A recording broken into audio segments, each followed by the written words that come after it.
Welcome, everybody. I'd like to introduce to you Jade Valdez, and I will let her tell us a little bit more about herself. Okay, so my mom and my entire mom's family is all from the San Luis Valley. My dad's side is from Denver, but I've kind of spent a lot more time in San Luis, like growing up throughout the summers. I've always spent there with my cousins and my grandma and stuff. And growing up, I've sort of been kind of like shy and introverted. My best friend's been like my cat, who's also from San Luis.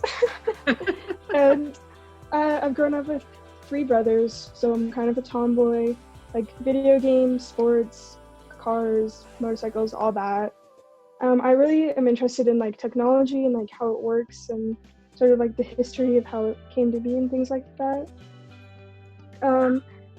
High school for me, it was stressful because I did full IB and I was always in like the hardest classes I could take at the time, but it was probably like the best 4 years of my life because I kind of felt at home. My high school was super diverse and it was majority Hispanic, and I came from a middle school that was not, so it was kind of a complete culture change, and I kind of felt more like accepted by my community and I felt more like at home with them.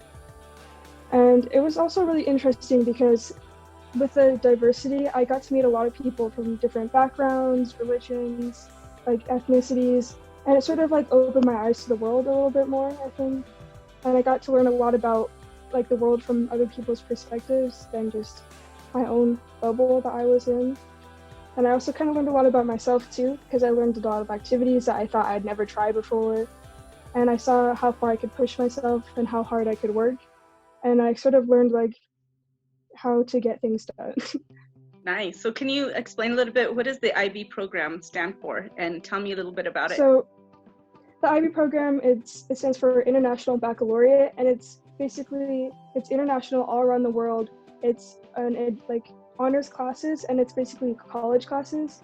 And at the end of your 4 years, you take IB exams, and those dictate whether or not you can get college credits at any college in the world.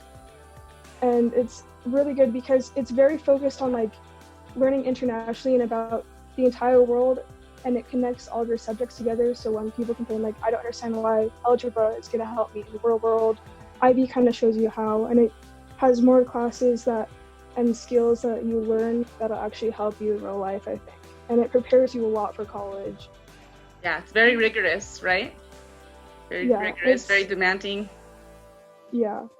I know a lot of people who've graduated from the IB diploma who say it's harder than actual college. Really? Wow. Yeah. Yeah. Well, they say college was a lot easier.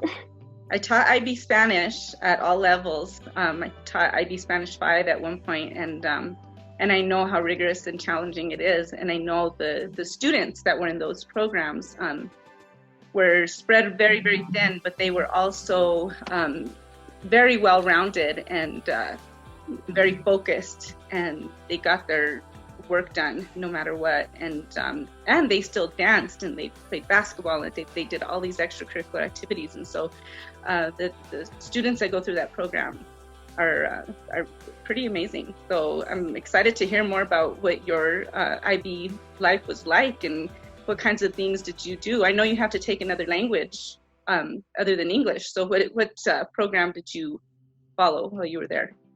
While I was there, I did IB German. Oh, okay. And yeah, I was actually supposed to go on like an immersive trip to Germany, but COVID kind of canceled that.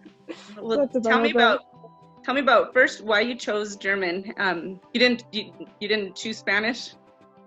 No, I thought I could learn Spanish from my family, so I kind of picked German because I've always been really interested in German history, and I just thought it was like such a language that it's not very common.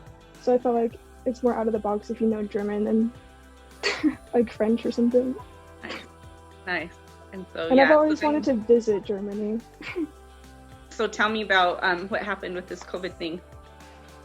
So our trip, it was planned for this spring break, and I remember it was like 2 weeks before our trip was about to go, and that's when they started like canceling like flights to all the other countries. So we went down to like the week before is when they fully canceled like our flights. It was, yeah. And that's like the But culmination of your whole 4 years, right? Like that's like the icing on the yeah, cake. we spent like most of our 4 years, and especially this last year, like preparing for actual like not just the language, but like we learned about the culture and like even stuff like ordering at a restaurant and just the people in general. So we were kind of preparing for like the entire culture of Germany, and then the language is kind of just like how we got to communicate with people from there.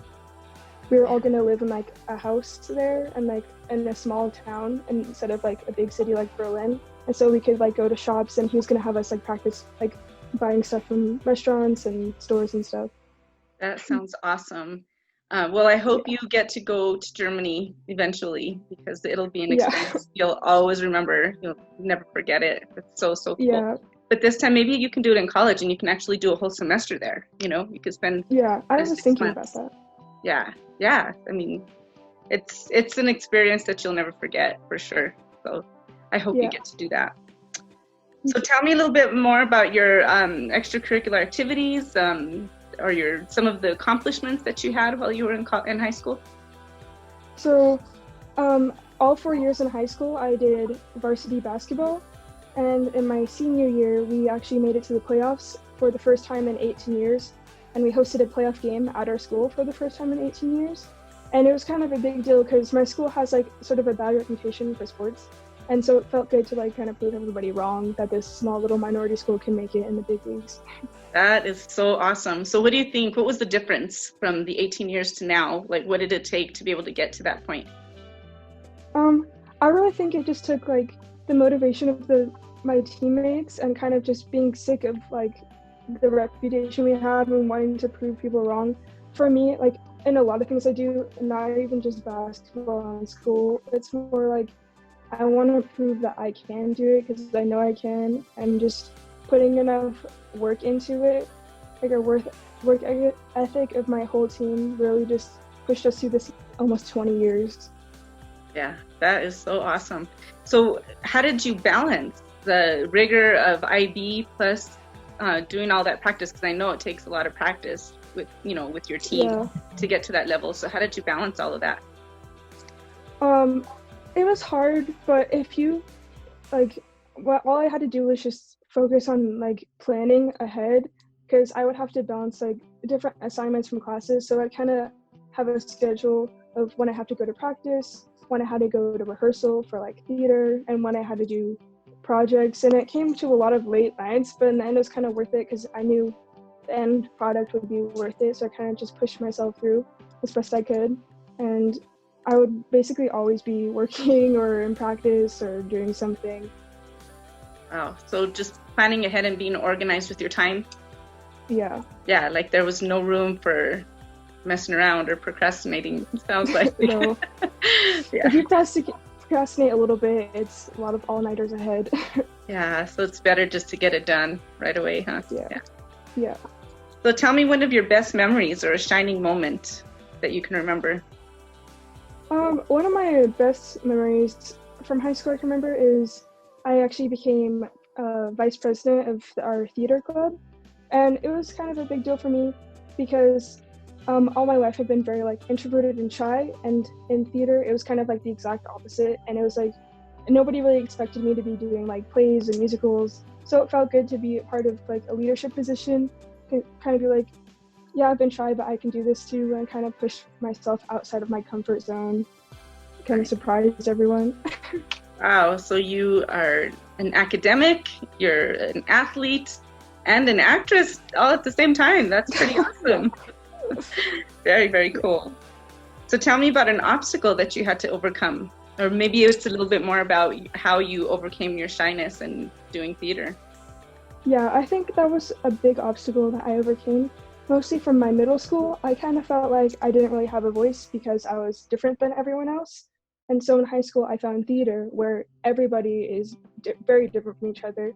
Like, as much as you'd expect stereotypes like jocks or theater kids or whatever, like, I feel like theater, it was a place where a lot of different backgrounds and people came together. And it kind of showed me that my own voice was important.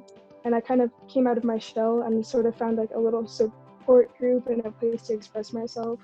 And through playing like other characters and acting, it felt like a safe place to talk and like be outspoken and different from me. And then I kind of learned how to be a little bit less shy. Yeah, kind of cool. You can kind of be the other person. It's not you, so you don't have to feel awkward. Yeah. The other character. So that's a cool twist when you're acting. That's how I always thought about it. I'm like, it's not me, I'm the character. So anything I do that's like crazy or like funny in front of these people, it felt good like making them laugh because it's the character doing it and it's just I'm entertaining these people. That is awesome. I love it. Well, you sound like a bit of an extrovert in a way. I mean, you've got Yeah. So tell me what gives you the introvert qualities. I'd say my introvert qualities, I like to be at home in my room, like with my cat and just like getting my work done. Like in IB and stuff, I would always just be super hyper focused and I kind of wouldn't come out for hours just like doing work or practicing lines or things like that. So I've always felt like I kind of like never leave my house unless it's for like school functions. Cool. And acting was kind of putting myself out there in front of like even random strangers in the audience. Nice. And what's your cat's name? Side note. My cat, his name is Jinxie. He's a black cat. Oh, how cute. That's awesome. So what's the best advice or words of encouragement or inspiration that you've received throughout these 4 years? And even through this crazy COVID time, because I know it's been challenging for everybody. You didn't get to go to prom. You didn't get to walk across the stage with all of your family, like, normal. So tell me about what was the best advice, best words of encouragement that sort of got you through the 4 years and especially this last semester. Well, I'd say probably my biggest like inspiration to get me pushing through it is knowing that my parents did it, because they were both teen parents, and the fact that they could raise a kid and still have time for like school and having jobs, I was like, I can do it. I don't have an excuse to not do it, so I kind of just push through. And another like piece of advice that kind of helps me is that nothing is permanent. So no matter how bad anything seems, it always can get better. It's always uphill. And finding like just a support system, like obviously I have a lot of friends who are seniors who are going through the same thing. So having people who are like in the common situation, it just really helps you push through and be like, if they can do it, so can I. I love that. That's really cool. So tell me, what plans and aspirations do you have for life after high school? So my plans are going into a 4-year university, and I'm going to be majoring in computer and electrical engineering. And I'm hoping to use my skills to either create new tech systems for like professional theater, or I'd like to go into designing like computers or robotics that could help people in some way, whether it's like just everyday machines or like factory things. I just think it's really interesting how robotics can help people. That sounds in everyday fascinating. life. So cool. So do you have a good science background? Do you like science and math? Yeah, I've always been sort of more inclined for math. I'm like certified GT in math, so it's kind of been my strong point. That is so cool. So you are interested in helping people. What drives you to help people and want to do something for the others? Well, I think especially during times like now with COVID, you kind of see how many problems the world has, and I just want to help people who maybe are less fortunate than me. I don't know. One of my favorite things in life is just making other people feel good and helping others. So I kind of want to use my resources like in technology to make the world a better place as much as I can, even if my impact's small. Wow. Well, I can tell you that it has been a pleasure talking with you and getting to know you and hearing all about high school and what you plan to do. And I just can't wait to see what you do. I'm proud of you. Congratulations. Thank you. For graduating, and good luck. Best wishes to you in college. And again, I hope you get to go to Germany one day, and I want to hear all about it when you do. Okay. All right. Well, thank you so much. Have a great day. Thank you. Thank you. Bye. Bye.